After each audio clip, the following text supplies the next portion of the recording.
Сәлеметсіздер ме, құрметті азаматтар?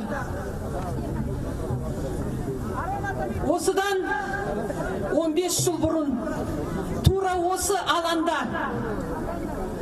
қарашаның 15-інде қазақ халқы Заманбек Нұрқазиұлын, Заманбек Қалабайұлын шығарып салған. Өзін-өзі өлтірді дегенге бүкіл қазақты, бүкіл халықты сендіріп, сол кездегі ішкі істер министрлігі қазір президенттің кеңесшісі болып отырған қауіпсіздік комитетінде кеңесінде Қасымов. Одан кейін ақпанның 15-інде тура осы алаңнан Алтынбек Сәрсенбайұлын шығарып салдық. Осы Назарбаевтың билігінің 30 жылдан бері еліміздің талай мықты азаматтарынан айырылдық. Осы шындықты жазған Асхат Шәріпжанов деген журналисті ұрып, соғып, белгісіз машина басып кетті деп өтірік, жалған тергеу, жалған сот болды.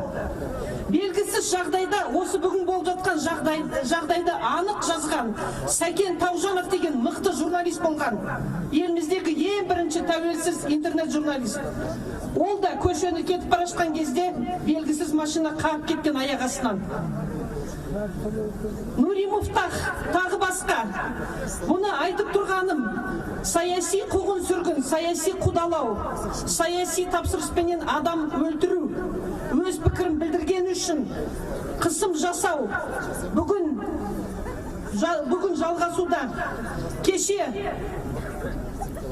жанымызда жүрген Дулат Ағадилді қазағым деп жүрегі соққан азаматты үйінен аман есен өз аяғымен шыққан кезде полиция қызметкерлері тергеу абақтысында өлтірді. Ол да тергелмей қалды сол бойында. Бұл қашанғы жалғасады? Бұл жаңағы сөзімді Зәкеңнен Алтыкеңнен бастағаным, біз сол кезде соған төздік. Сол кезде Қазақстан халқы ешқандай қимыл әрекет жасай алмады. Сондықтан да бұлар өздерінің ойларына келгендерін жалғастырып жатыр. Қазір мына қамауда отырған Арон Атабек, Макс Бақаев, Кенжебек Әбішев, Алмат Жұмағұлов, тағы көптеген азаматтардың аты айтылып жатыр. Санабар Закирова деген қыз. Бар жазығы бұлардың, бұл азаматтардың шындықты айтқанды, талап қойғаны. Макс Боқаев мына өтірік құрылған ұлттық кеңеске мүше болмаймын деп бас тартты. Ешқандай келісімге келмеймін деп қасқайып тұрды. Сол үшін ол абақтыда отыр. Ал келіскендер кеңесте қазір Тоқаевты өздерінше кеңес беріп отыр. Сондықтан саяси реформа қажет. Сонда ғана қудалау тоқтатылады. Сондықтан бізге ең алдыменен қазір бір пакет заңдарды айтып отырмыз.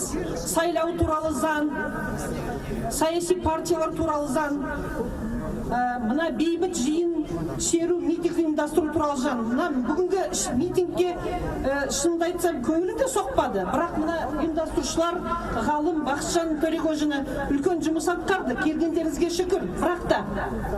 Бірақ та бұл резервация. Весь Казахстан – это большая зона. Зона, в которой рулит братва. Зона, в которой бессильно и отсутствует правосудие. Зона, в которой беспредел дошел уже до крайности. И мы с этим миримся. Это не может продолжаться бесконечно. Поэтому, когда мы говорим о политических реформах, когда мы говорим, что мы хотим менять страну, мы должны все требовать одного. Прежде всего, требовать отмены закона о лидере нации. Потому что вся планета сейчас страдает от коронавируса. Я заканчиваю.